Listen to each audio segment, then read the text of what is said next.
It's Wednesday, August 16th, 2023. My name is Ashton Ellett, here with another installment of the Two-Party Georgia Oral History Project, sponsored by the Richard B. Russell Library for Political Research and Studies at the University of Georgia. I'm here today in Arlington, Virginia with Dr. Whit Ayres. Dr. Ayres is the founder and president of North Star Opinion Research, a full-service polling and research firm based here in Northern Virginia. A native of Ames, Iowa, he earned his bachelor's degree from Davidson College and his master's and PhD in political science from the University of North Carolina at Chapel Hill. Prior to founding his firm, Dr. Ayres was a tenured professor in the Department of Government and International Studies at the University of South Carolina, as well as budget and policy director for South Carolina Governor Carroll Campbell. An active member and former officer in the American Association of Political Consultants, he is the author of 2016 and Beyond, How Republicans Can Elect a President in the New America, and his commentary and analysis can be seen and heard in outlets such as NBC, Fox News, NPR, and the BBC, as well as practically every newspaper of record throughout the country. So without further ado, Dr. Ayres, Whit, thank you so much for taking some time this morning.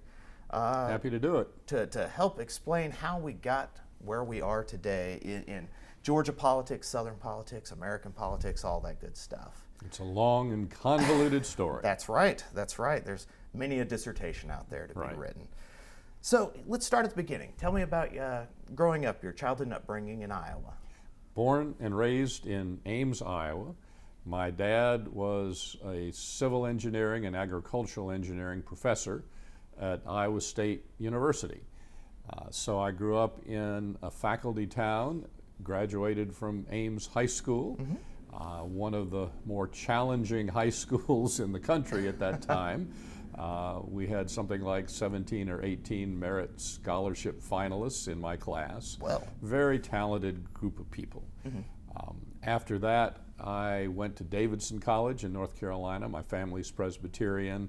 I ended up at a Presbyterian school, an all-male school at that time, which was not my best decision, but whatever. It went female the year after I graduated, but ended up following in the footsteps of my 11th grade government teacher.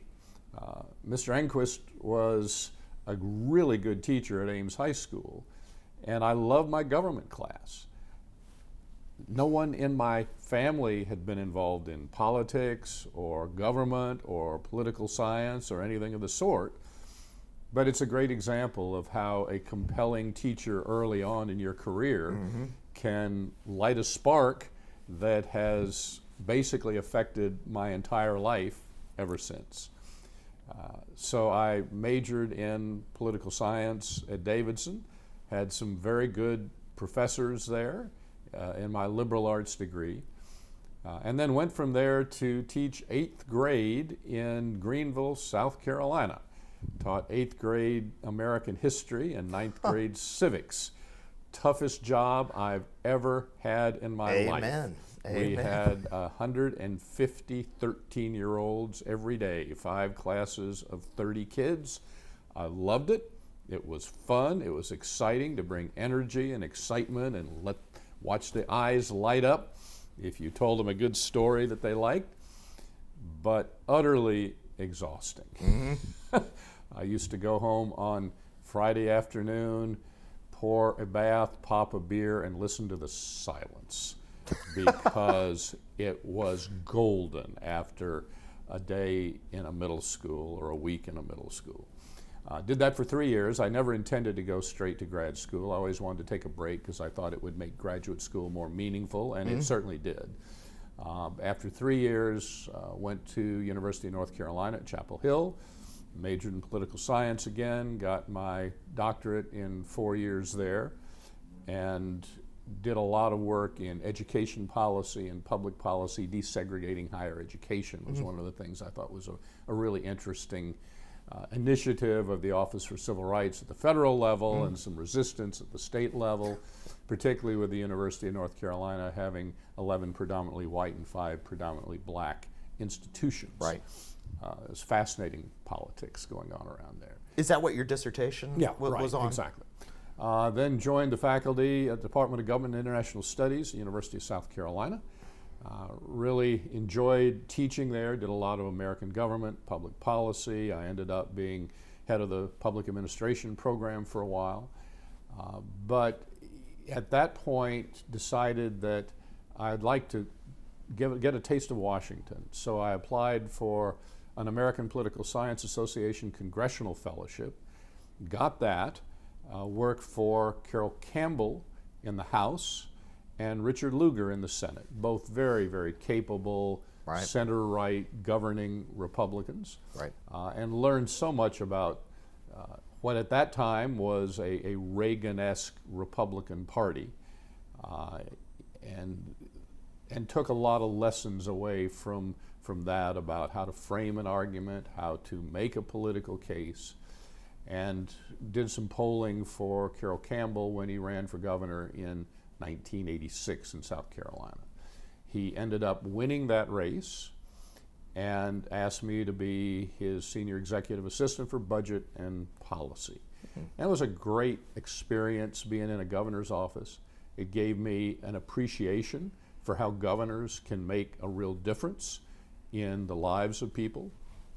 And they don't have to persuade or deal with so many of the traumas, or at least at that time, the polarization that was so present in our politics today.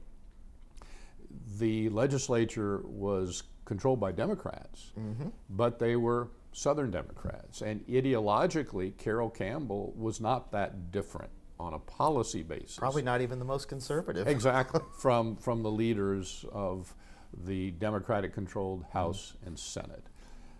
But I saw how you could make a difference. You know, we were thinking about how we could raise the level of teaching in the public schools, because women who used to go into teaching advanced placement science and math were now going to law school and medical school and business school. And so we said, what if we get, you know, some smart kids into the classroom, but maybe if only for a while, you know? An ROTC scholarship gives people, you know, basically a free education if they commit to giving the same number of years to the military. So we came up with this idea of a teaching scholarship where we would give you free college if you'll commit to 4 years of teaching in the South Carolina public schools. You had to have a B average, you had to make a certain SAT requirement.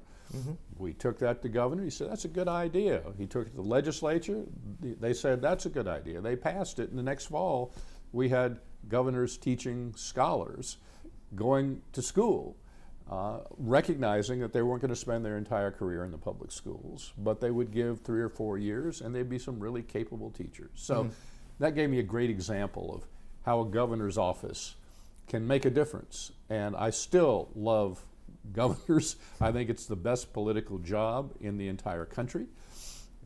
You can actually get stuff done, and it's in many cases practical stuff. It's not so freighted with ideology.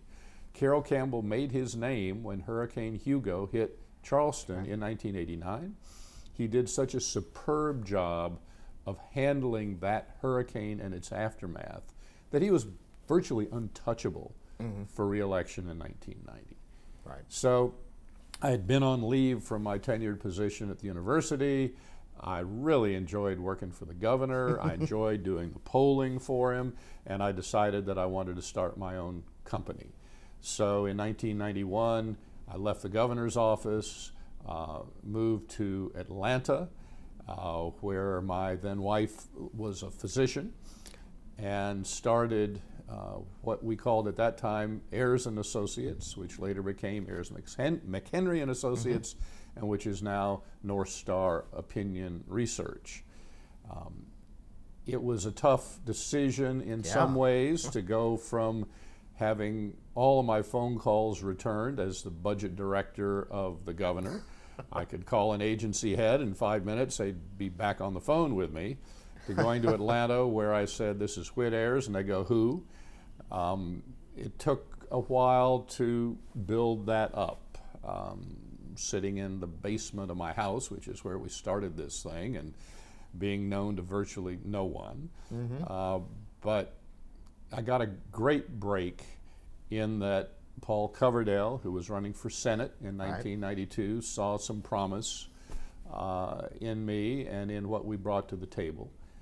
And so we ended up working on Paul Coverdale's 1992 Senate race. Well, tell me about Paul. Tell us about Paul Coverdale. Paul- What were your assessments of him, his style, his temperament, his work ethic? Paul Coverdale was a great American and a great Georgian. He really was. The most unassuming major political figure I've ever dealt with. I mean, after he got to the Senate, people would mistake him for a staffer because, he'd be carrying his briefing books because he wanted to do his own briefing and his glasses, and, he'd be wandering around the Senate and they'd think he was a staffer. What they didn't realize was he was one of the most influential senators. But that campaign was really tough. It was against Whit Fowler, incumbent Democrat, who was a good deal more liberal than most voters in Georgia, but it was still a time where there was a predisposition to vote for the Democrat for office. Were you with him for the primary? Oh yeah, the Republican with him for the primary was no cakewalk. Was either. really tough against Bob Barr. We ended up in a runoff. Paul was first, Bob was second. Bob, who was later a client of ours. But it was a tough runoff. But Paul managed to win the runoff and go into the fall against Whit Fowler. It was an uphill climb because no one gave Paul much of a chance to win it all. Sure. We had a hard time raising money. We ended up running the first ad. It was about the 1st of October, if memory serves. It was way late. And it was Margie Lopp sitting in a swing, singing a little ditty she wrote. We put Paul Coverdale in the Senate and put Whit Fowler out. White has proved we don't need him in it, and Georgia wants him out. But with Paul Coverdale, we'll have a leader of that, there is no doubt. So vote Paul Coverdale in the Senate and put Whit Fowler out. We got to get rid of Whit Fowler. He's just like Ted Kennedy. No. It was a controversial decision to put that ad on the air. We put that ad on the air and our donors went ballistic. It was like, we gave you money to tell us about why Whit Fowler is a disaster and why Paul Coverdale would be better. But the polling showed that ditty stuck in people's minds. I still remember with an open-ended question, this 6th grade teacher going, that jingle drives me crazy, but my 6th graders come in singing it every morning. I thought, that is all the signal we need that's broken through the clutter of typical political ads. And it ended up, in retrospect, being a great move because it gave Paul name recognition. It had people talking about Paul. It was a controversy about how could he put this little old lady on the air doing a political ad. And frankly, it was a tough negative ad. We got to get rid of Whit Fowler. He's just like Ted Kennedy. But it didn't seem like a negative ad because there was this little old lady just singing this ditty she wrote. And it was a very good political, strategic decision to do that in retrospect. Were there folks on the staff or on the campaign staff who didn't want to run this ad? Not that I recall. It was more the donors who were upset. So like Tom Perdue was all behind. Yeah. He was all for it. Paul was all for it. It got to the point where Whit Fowler cut an ad with his grandmother, I believe, to try to push back against this because we were getting so much traction. Well, what people forget is that White actually won that initial balloting. That's right. It was 49-48. And so we went to a runoff 3 weeks later. because at that point you had to get 50% to win the Senate race. It was 2 days before Thanksgiving in November of 1992. And who knew who would come back to the polls? Right. 2 days before Thanksgiving. But the good news is that we had all the money we could possibly spend. $50,000 walked through the door by noon the day after of the election. We were awash in money. We had the senatorial committee decamped to Atlanta, where I first met Mike Murphy, the legendary Republican consultant. Bill Clinton had just gotten elected, so he came to Macon and played his saxophone in a rally for Wyche Fowler. Al Gore and REM Yep. with Kim Basinger did a rally in Athens. There you go. Yeah. So the eyes of the entire political world were focused on Georgia. Gosh, it sounds familiar. For those 3 weeks. And Paul won. He won by a little over a percentage point, but he won. Right. And it put Paul Coverdale on the map, and it put our firm on the map because we were all over doing polling and focus groups and that sort of thing for Paul. So it was a stunning victory that sort of launched our firm nationally as a Republican polling firm that won races we weren't supposed to win. And Paul went on to become a superb senator, a very trusted advisor to Trent Lott when Trent was the majority leader of the U.S. Senate. Paul died tragically of a brain aneurysm at age 61. And I frankly don't think that Trent Lott was as effective any time after that, because he didn't have Paul with his really good strategic brain whispering in his ear. Paul taught me that there are a lot of different personality types who can be effective in politics. He was the opposite of the hail fellow well met, put his arm around you and, suck up to you and flatter you. Paul just wasn't that way. So for his re-election campaign in 98, the question was how we present Paul, and Fred Davis, a great creative media guy, came up with this ad. I don't know where we got collectively. We just decided, what distinguishes Paul? Well, he works his ass off. So the theme of the campaign was Paul Coverdale works for Georgia. And Fred did this ad with the light on in Paul's house. It was dark in the morning. Paul Coverdale works from morning till night. Paul works for Georgia. And it was effective. Why? Because it was true. And the most effective political ads have the virtue of actually being truthful. That was truthful. Or at least reinforcing the perceptions. Yeah. That was truthful, and it worked. Worked for a number of other candidates back during that period. Worked for Guy Milner when he ran for governor in 1994 against Zell Miller. And that was a heck of a race. I learned the power of a compelling policy idea. I learned it from Zell Miller. He was promoting, with James Carville's support, a lottery for education. And at that time, Republicans were making real inroads into the suburban vote around Atlanta.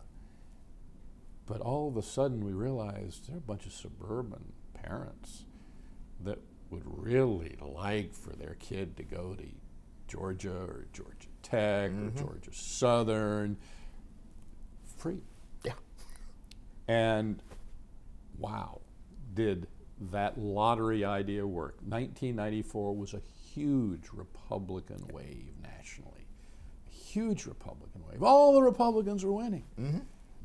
But Zell Miller managed to pull off a victory against the tide, largely because of the impact of this idea of a lottery for education in Georgia.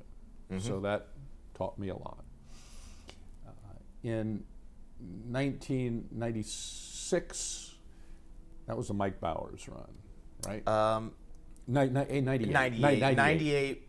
That's Attorney right. General Bowers was in the race, and then he was That's out. Right. That's right. Because okay, of yeah. the scandal. That was another one of the more memorable races we were involved with in Georgia. Guy Milner was in the race again, but we had done work for Mike early on in his career and just connected well.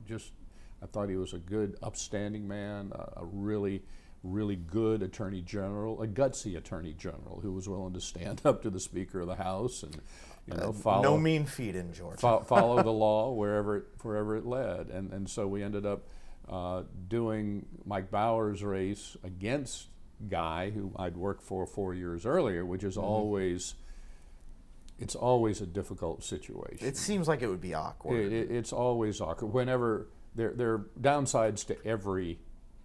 There are downsides to every profession, to every business. Right. But one of the real downsides for this one is when two of your clients end up running against each other. So you've like got a a parent choice. picking their favorite child. Right, exactly. So you got a choice. You work for one, in which case you've fractured any relationship you had with the other. Or you stay out and let two of your competitors come in and take over clients in Georgia. So, as I said, we had a real connection with Mike. And things were rolling along pretty well, but as people with long memories will recall, Mike had a skeleton in his closet, let's just say. He was known as a straight-up, upstanding West Point guy who stuck to his guns in the face of enormous pressure. But he had a long-running affair with a beautiful woman. And that story hit the papers and hit the TV. And she did an ad for Guy Milner that basically made it very difficult to sell Mike Bowers' candidacy among Republican women. So we did the most revealing focus group we've ever done in North Atlanta among a group of Republican women. I was the only guy in the room.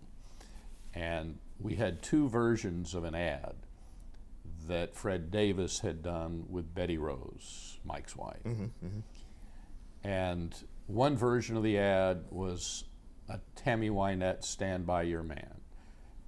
I've known and loved Mike Bowers since we met on the parade grounds at West Point.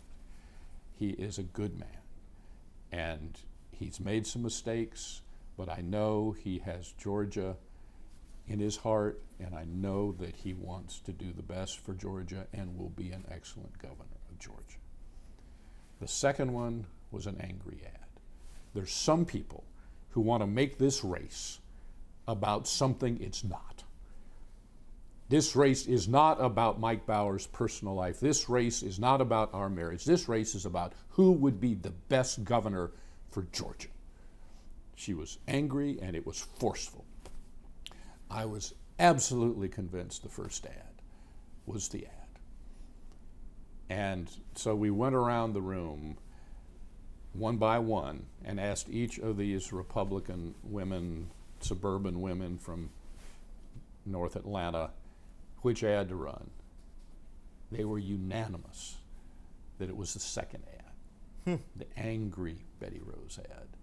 And at the end, I go, I thought for sure it would have been the first ad.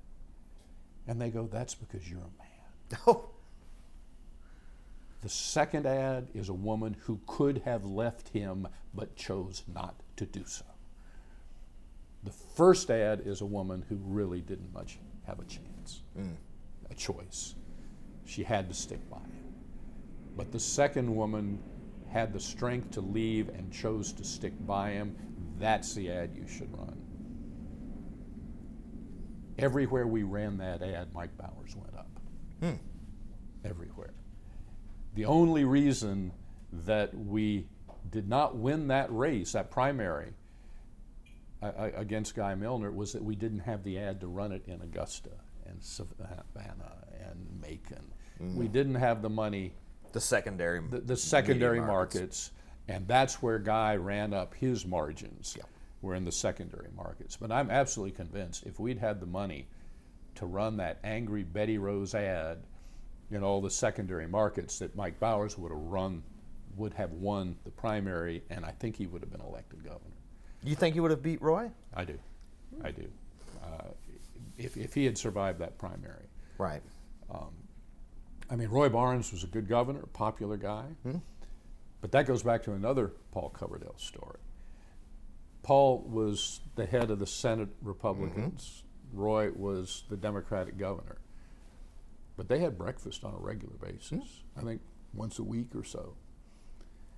I remember at Paul Coverdale's funeral, Roy Barnes giving a eulogy and getting teary about Paul Coverdale, the man, and Paul Coverdale, the leadership that he provided for Georgia. And it was clear they had enormous respect for each other, even though they were different parties and even though they were political opponents. Try to imagine that today as we sit here in 2023 with a Democratic governor giving a eulogy for a Republican senator and getting teary about the loss. It's in many ways it was a different world then, and frankly, in my judgment, a better world politically than it is today. Had you developed sort of a specific brand in terms of pollster, in terms of candidates that you wanted to work for, that you really valued working for particular sorts of Republicans, or were you like a good American capitalist and paying customers? At that time, I was working for good Southern Republicans who wanted to govern. They were people who ran for office to make a difference, ran for office because they believed their philosophy was better for the state or the district. They ran for office because they wanted to make life better for their citizens. That doesn't mean they didn't think about their own personal political success. But that's one thing Carroll Campbell taught me in the governor's office, was that he always gave every political decision a scrub. One was the policy scrub. Would this be good for the state? Would this bring jobs to South Carolina? The other was a political scrub. What will this be for my political career? Will this help my political career or hurt my political career? And so there was always that scrub. I get the impression that so many politicians now just give it the second scrub. Will it help my career? Will it hurt my career? To hell with whatever it's going to do for the country or for the party or whatever. And that's not a step up in the history of our republic.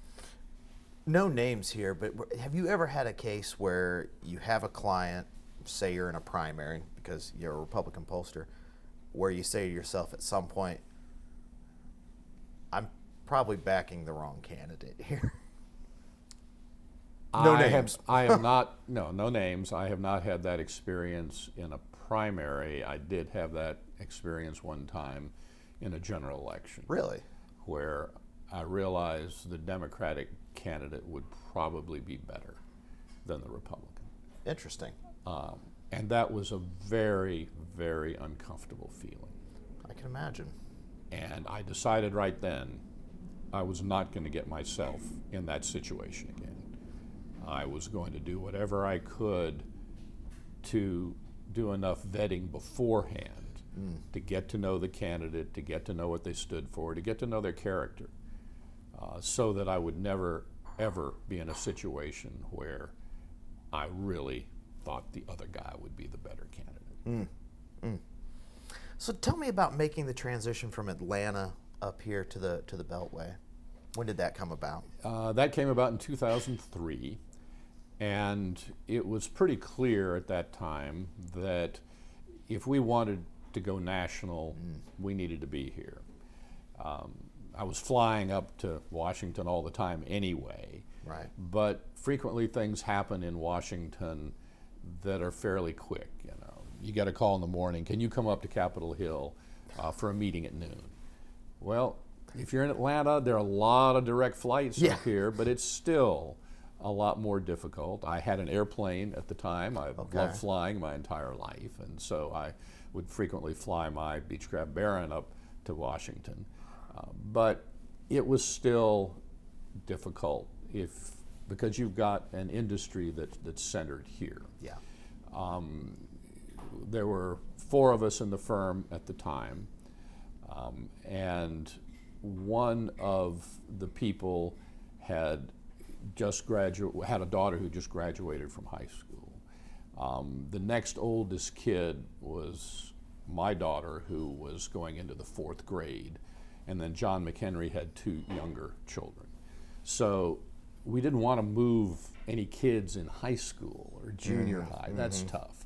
But once Cheryl's daughter graduated from high school, all the other kids in the firm were young enough to move.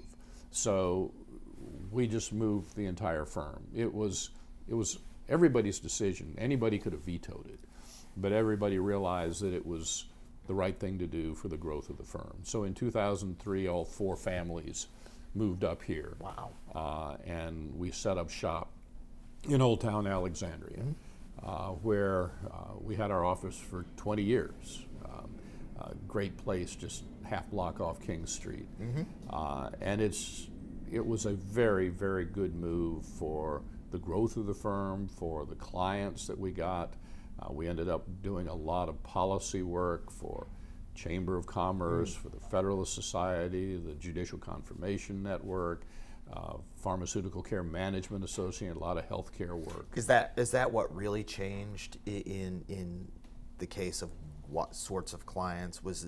Did you expand from campaigns to, as you say, interest groups? Yeah, things we had done a good deal of healthcare work in Georgia as well, but it opened up a lot more doors once we were here, and it was really helpful for the firm to have a footprint here, to have a name here, to have a reputation here. It's also really helpful when you're working with the committees, the Congressional Committee, the Senatorial Committee, to get to know. I mean, John McHenry and Dan Judy have developed their own very good reputations as pollsters and are frequently called on by the committees to do polling work. They are both, because this is a Georgia story, dyed-in-the-wool Georgia Bulldogs. If you didn't say it, I was going to. Well, no, I mean, Dan Judy is a 3rd-generation Bulldog. His dad, his grandfather's dad, and he went to Georgia. His mother went to Georgia. His sister went to Georgia.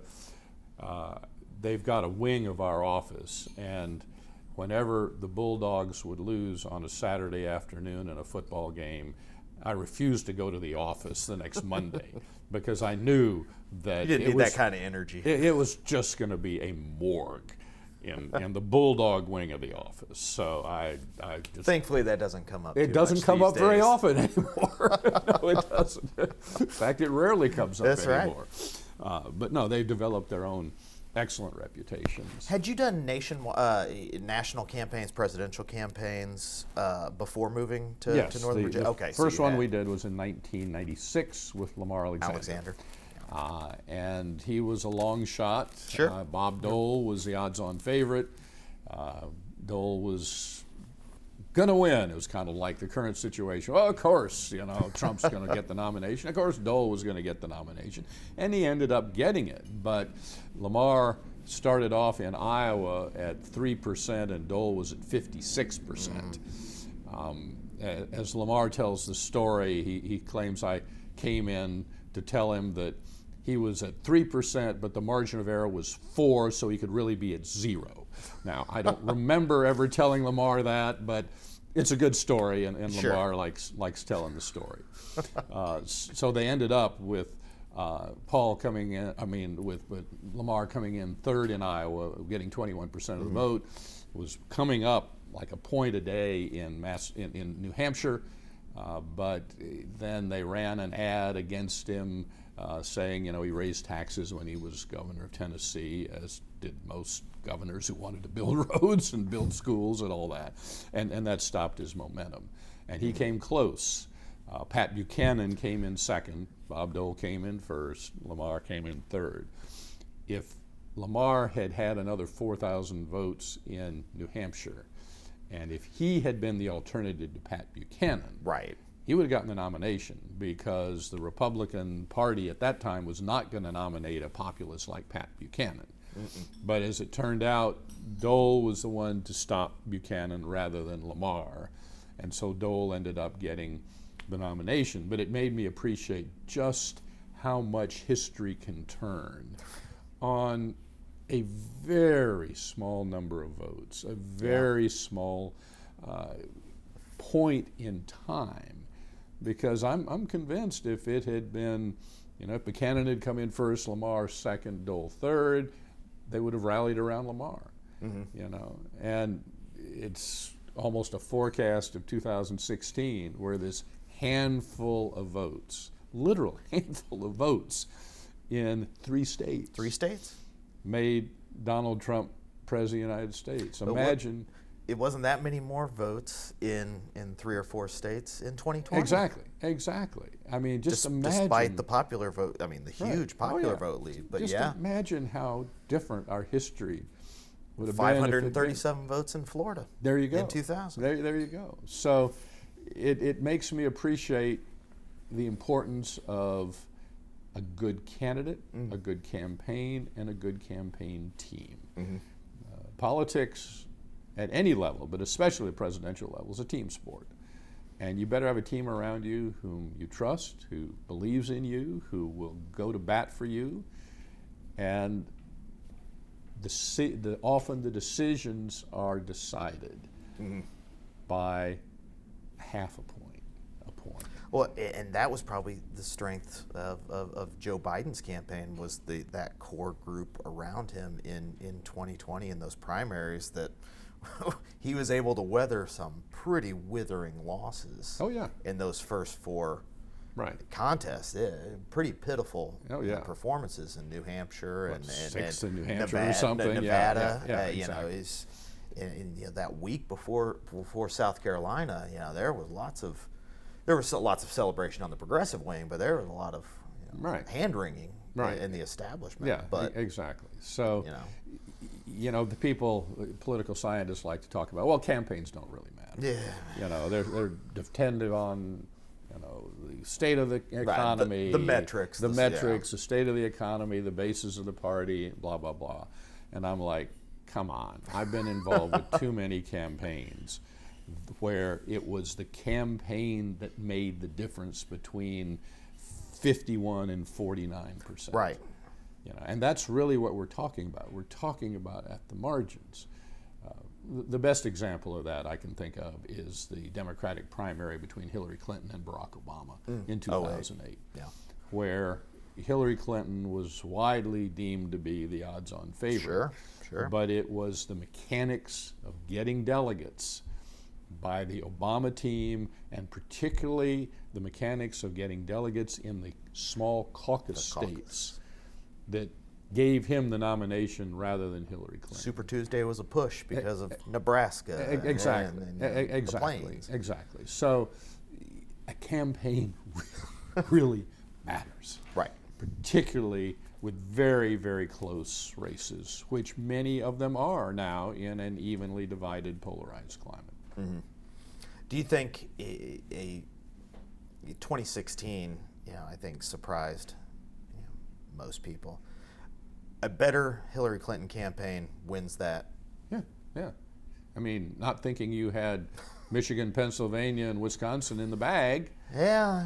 But getting up there and campaigning like you meant it and like you thought it could determine the outcome of the election, which clearly The way Biden campaigned in 2020. Exactly. They clearly. basically lived in Pennsylvania, Michigan, and Wisconsin. Exactly. And that was the difference. Right. Tell me about your work with Ed Gillespie and Resurgent Republic. How did that come about and why? That came about after the 2012 loss for Mitt Romney. And The postmortem. And I had lunch with Karl Rove, or breakfast, I guess, with Karl Rove and Ed Gillespie, and they said, we think we need to construct a polling group that would be multi-client. There were a number of different pollsters involved with it that would provide messaging advice for Republicans that would be effective and work against whatever the Democrats would say. And Ed was very effective at raising some money. Karl did too, from some major donors. We put together a group of pollsters that would do various pieces of work. We were the lead pollster in that effort, and we called it Resurgent Republic, as in a resurgent Republican Party that could meet the standards of the new century, that could deal with the demographics of the new century. And so we did a lot of polls with a candidate A, candidate B message on immigration, on the economy, on trade, on foreign affairs. And we found that to be very effective. A lot of polling messaging work will go, do you agree or disagree? You know, we should balance the budget. Well, who's going to disagree with that? You know. But if you give an argument on one side and then pose it against an argument on the other side, you know, balanced budgets are fine at a state level, they're fine for families, but it's unrealistic at the federal level. The federal level's got to respond to disasters, or federal level's got to do this, that, and the other. Even that argument's not particularly persuasive among Republicans, but at least you get more of a realistic debate going between one side and the other.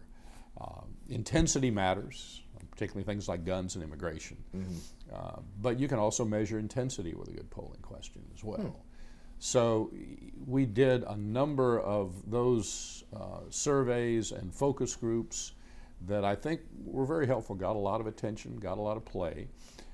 Ed then decided he would go from being a consultant to being a candidate. And the donors that gave money to Resurgent Republic gave to Ed's political candidacy. And he ran very good campaigns, 2 very good campaigns, but was unable to be successful in them. And so that was sort of the end of Resurgent Republic, because Ed was the one with the contacts in the donor community to help make it happen. Did your book, 2016 and Beyond, sort of come out of that effort? Yeah. It's very much a book that talked about, you know, how Republicans have lost the popular vote ad infinitum, except for 2004, going back almost 30 years. Yeah. How the demographics were changing in a way where the proportion of whites in the electorate was ticking down every single presidential election, and it has continued to do so.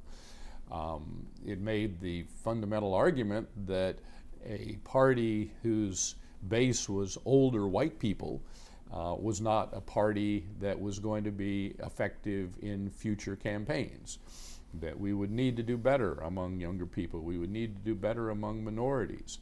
And it also made the fundamental argument that Republican ideals of free markets, of entrepreneurial endeavor, of strong families, of strong national defense, of supporting people who took risks to build a business and not trying to penalize them with sky-high tax rates, worked among every ethnic group.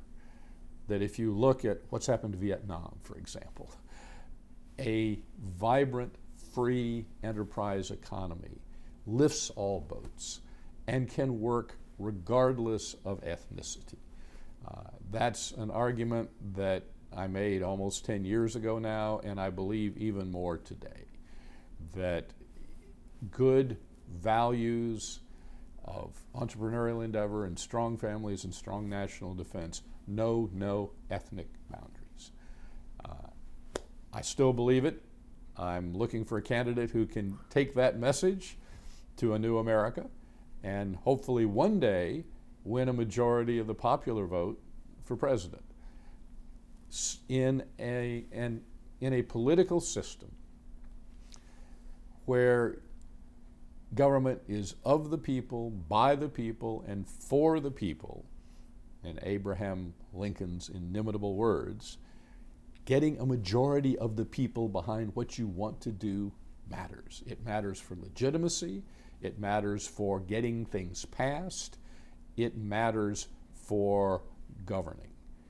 And I still believe that, and I'm hopeful that Republicans will someday come up with a candidate and a campaign and a message that can once again win a majority of the popular vote, because it has now been 20 years, by 2024, since Republicans have won a majority of the popular vote for president. It was Dan Balls from the Washington Post. He called your book a Marco Rubio blueprint for 2016. What happened in 2016 on the Republican side in that Republican primary with Donald Trump? Well, Donald Trump has a unique hold on a number of Republican voters, which has only strengthened in the years since 2016. Marco had done well in Iowa. He'd come in third. Mm-hmm. Ted Cruz won the Iowa caucuses. Donald Trump called it a rigged and stolen election as a forecast for what was coming. Marco was doing very well in New Hampshire when Chris Christie decided to, for whatever reason I have yet to understand, do a murder-suicide where he ripped into Marco in a New Hampshire debate, dropped out, I think, the next day, within the next few days. Yeah. But for some reason, he decided that he was going to help Donald Trump by savaging Marco Rubio. And Marco was on track to come in second to Donald Trump in New Hampshire. He ended up coming in fourth. And that really was a body blow to the campaign. Because if he had come in third in Iowa, second in New Hampshire, and become in South Carolina the alternative to Donald Trump, as he was prepared to do, history might have been different. You also had some candidates, Jeb Bush, John Kasich, who hung around longer than they had any realistic chance of winning the nomination. And that further divided the anti-Trump vote, which allowed Donald Trump to get a plurality of the votes. He rarely got more than a third of the vote until he'd basically wrapped up the nomination. But in South Carolina, he got 35. Cruz and Rubio got 25 each. And Donald Trump got every single delegate. Because winner take all. He is winner take all. But I think if Marco had come in second in New Hampshire and Chris Christie hadn't savaged him, that he would have given Donald Trump a real run for his money, because the more establishment Republicans were getting increasingly appalled at Donald Trump's prospects for the nomination. Virginia primary was another good example. Donald Trump got 35%, Marco Rubio got 32%, John Kasich got 7%. Kasich had no chance at that point, but he stubbornly hung on. And I think most of the 7% would have gone to Marco, and he would have won the Virginia primary in the Eastern time zone rather than had to wait till the Minnesota caucuses well into the night. I was sitting in my dentist chair in Falls Church, Virginia, talking to my hygienist about the primary. This was after it was over. And I said, did you get involved with the Republican primary? He said, yes, I did. So did my husband. I said, really? I said, we'd never voted a Republican primary before, but we decided we'd like to vote in this primary because we really didn't like Donald Trump. said, well, who'd y'all vote for? I said, well, I really like Marco, so I voted for Marco Rubio, and my husband really liked Kasich, and so he voted for John Kasich. And I said, so you and your husband canceled each other's votes out? She went, I never really thought of it that way. And it was a great lesson to me that voters do not think strategically. They vote for who they think they like. They vote for the person that comes closest to them and inspires them, but they don't think strategically. So there are a lot of candidates in the race now for president again, and people have said, isn't this a setup for 2016 again? The answer is maybe. But what matters is not how many candidates start. It's how many candidates stay in long after they have any chance to win. And if the Democrats taught us anything in 2020, that's right. It was that lesson. That's right. After Joe Biden, with Jim Clyburn's help, won the South Carolina primary, most of the other candidates dropped out and endorsed him within a matter of days. And Biden was on his way to the nomination. The same thing could happen now. But you have to have the people who come in second or third or fourth or fifth or sixth or seventh to have the good sense to drop out. We've got a situation right now in South Carolina. You've got two very popular Republican politicians, Nikki Haley and Tim Scott, both of whom have good records, both of whom are very popular in South Carolina. But there can't possibly be room for There's not room for two South Carolinians in the South Carolina primary. Right. If they both stick around and run in the South Carolina primary, they will divide their support and help Donald Trump win the nomination. They need to have a pact. They haven't asked me, and I don't think they would pay any attention to me if they did. But Nikki Haley and Tim Scott need to have a pact that whoever is the weaker candidate after Iowa and New Hampshire drops out and endorses the other one. Well, do you think, there are also sort of, I guess what we would call establishment, even though the establishment would suggest that they have some sort of power or sway within the party, establishment, moderate, whatever you want to call them, Republicans, in Chris Christie and Will Hurd. Hard to imagine either of them gaining traction in Donald Trump's Republican Party, but is this a setup for another murder-suicide on the part of Chris Christie?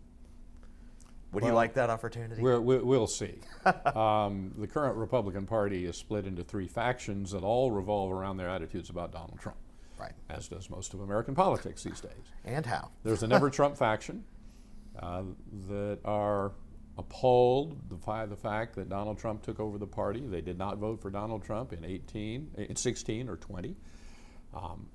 They are utterly astounded that someone whose views are so antithetical to those of Ronald Reagan or George H.W. Bush could end up being the face and voice of the Republican Party. The problem is that they're only 10 to 12% of the party. They're people who didn't vote for Donald Trump either time.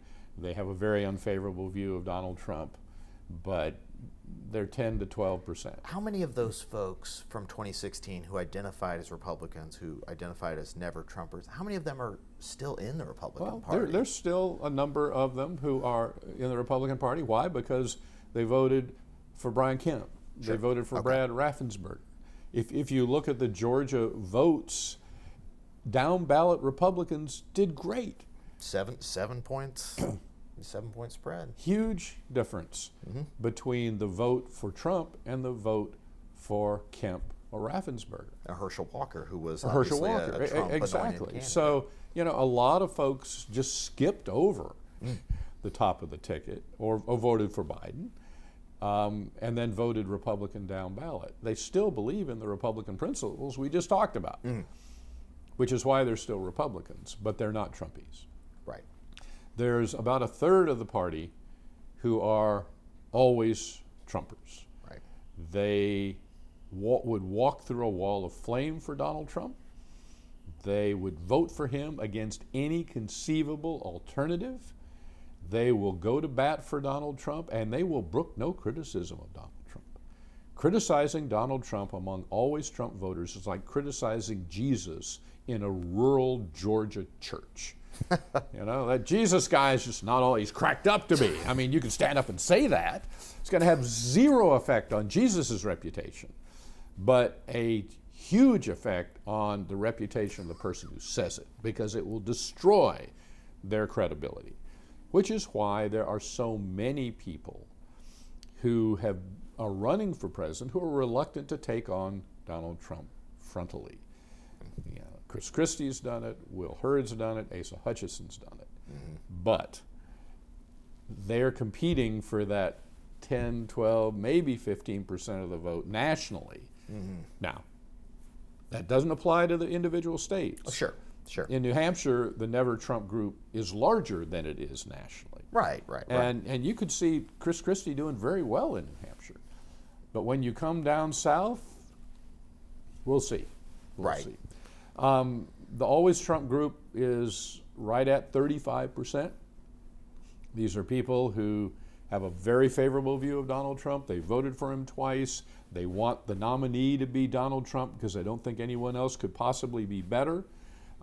They want someone with the same personality and temperament as Donald Trump to be the nominee in 2024. So they're going to be with him all the time. A majority of the party, about 55%, are maybe Trump voters. They're people who voted for Trump in 16 and 20.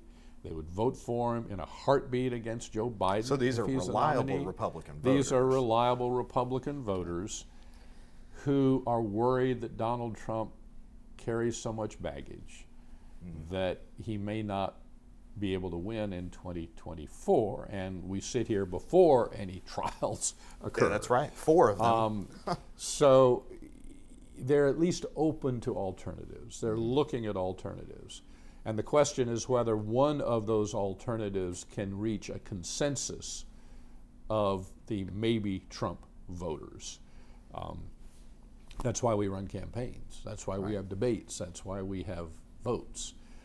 I don't know that national polls are going to move a lot until people start voting. And they may not move at all. But we have plenty of examples of people in Iowa breaking late in the caucuses.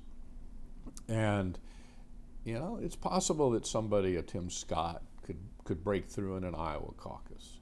And we saw in 2008 what a boost it gave Barack Obama when he beat Hillary Clinton in the Iowa caucuses and then gave that sterling address that evening, which really launched him. So the polls changed a lot, at least on the Democratic side. So we have examples of voting changing polls rather than polls changing voting. We'll see if it happens this time. It might not. But I just think this current situation is as unpredictable as any in my career. A lot of mines in that minefield still to be crossed. A lot of known unknowns in Donald Rumsfeld's inimitable phrase. As we look out over the Pentagon here. How much, we talked about earlier, I think before we even started, about how much Donald Trump just looms over the entire political system in the U.S. and in different states and everything. How much did Donald Trump alter political trends and trajectories? You see now, we have over on the table here Georgia voting trends from the 1980s, 1990s. And in that, you talk about, as any good political scientist, historian would, about the suburban Atlanta donut, the Metro donut, suburban voters, high attaining education voters, upper income voters voting Republican.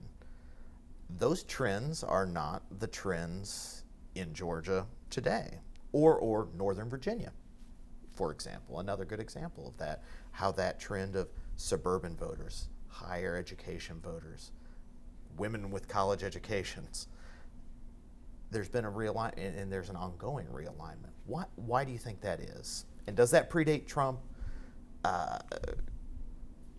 What are your thoughts? Georgia is, like many deep South states, fundamentally conservative. Always has been, always will be. In the 1990s, the study that I did, you mentioned, was April 1993, 20 years ago. It was very clear that the demographic trends in Georgia were favoring the Republican Party. That the old South, dyed-in-the-wool yellow dog Democrats were conservative. And so it was part of the national trend for the old line Democrats to continue to vote Democrat at the state level, but vote Republican at the presidential level. That goes back to Nixon in the 60s. The two-level realignment. Right. Yeah. But eventually, the state level voting caught up with the national level voting, and you ended up having Republicans doing well in Georgia, with the anchor of Republican victories in Georgia being Cobb and Gwinnett counties. The idea was to run up supermajorities in those huge counties, which would overcome the Democrat vote in Fulton, overcome the Democratic vote downstate. And so we ended up having Newt Gingrich moving to the 6th district, Right. and ending up winning in Georgia, along with the 9th district in the north, the 10th district with Charlie Norwood. And so you saw these trends boosting Republicans in the 1990s and the early 2000s.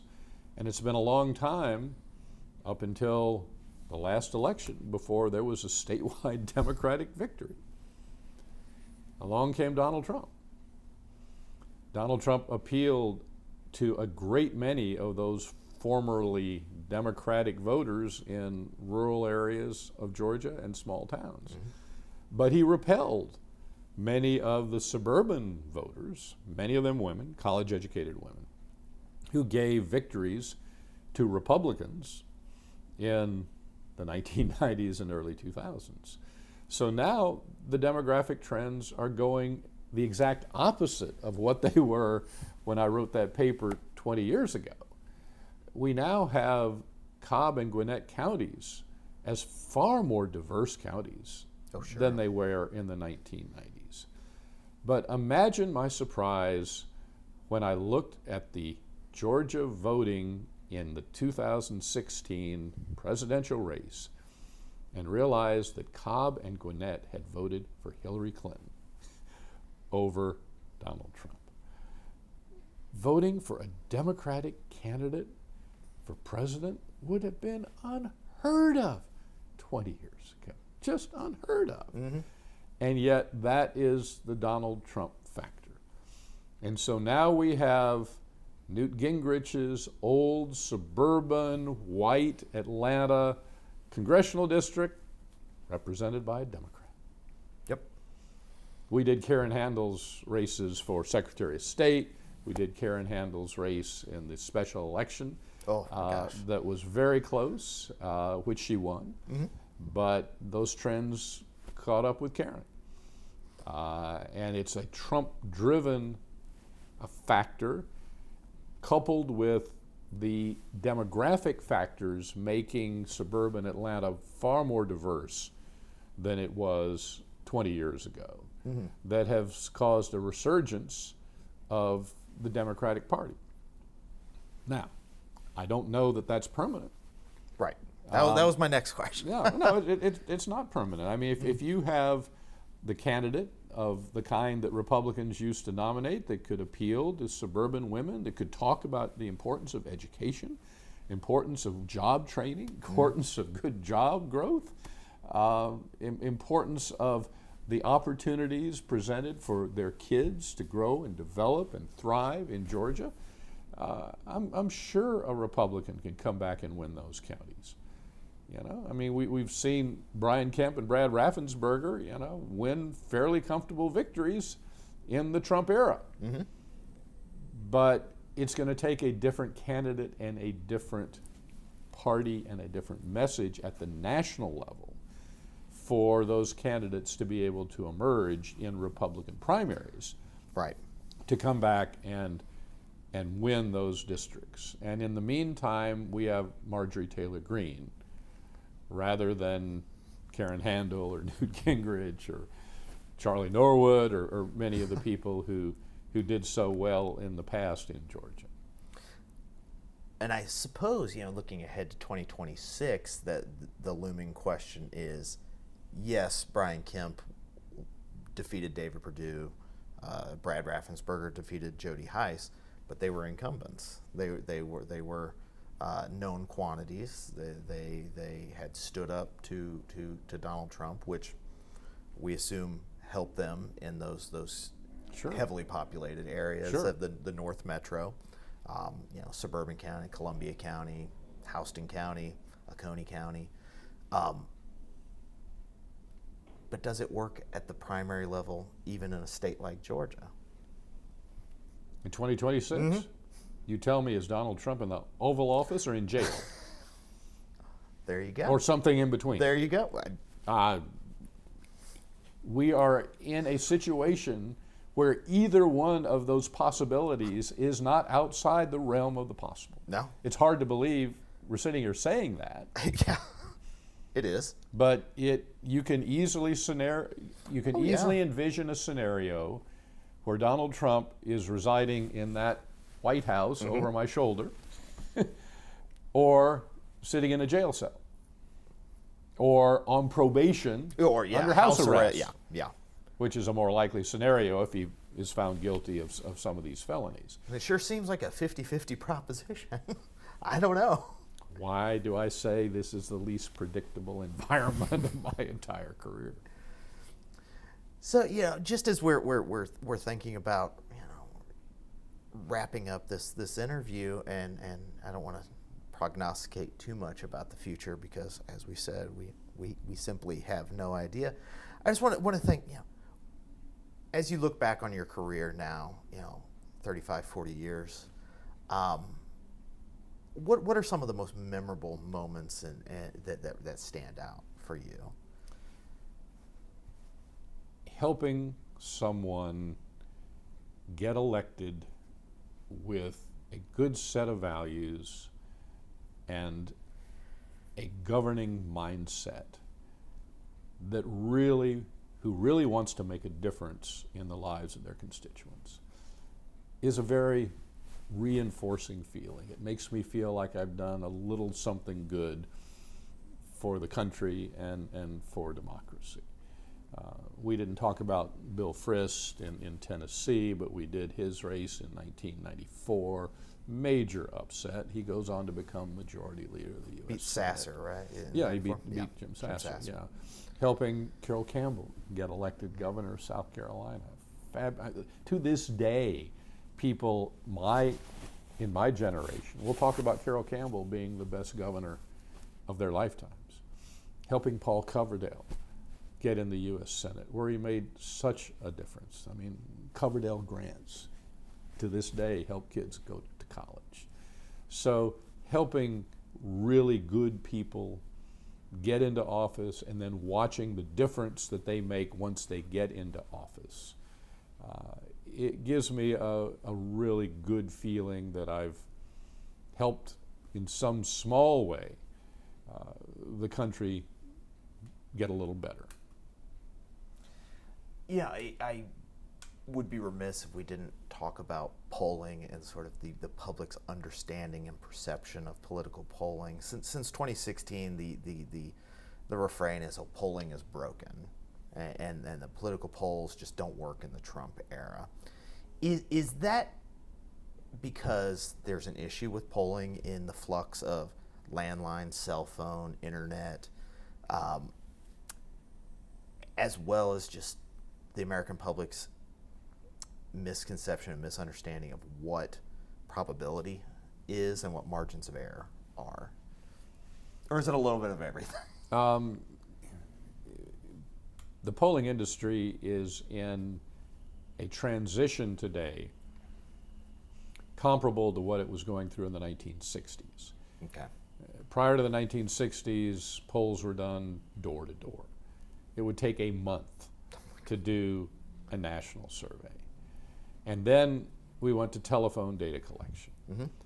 We had some of the same issues in the 60s with telephones that we have with computers today. Not all poor people had telephones. Not all elderly people had telephones. Today, we are in the midst of a transition from telephone data collection to online data collection of various sorts, whether it is online surveys, text messages that drive people to websites. Telephone data collection, particularly for gerrymandered congressional districts where people don't even know what district they're in, is still the gold standard.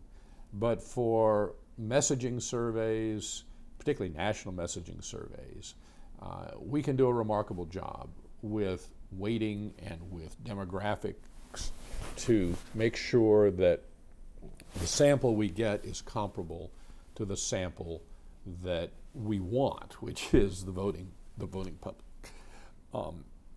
People will argue, well, these are opt-in panels of millions of people, it's not random. And the opponents turn around and say, yes, but when your completion rate on a telephone poll is less than 1%, that's not exactly random either.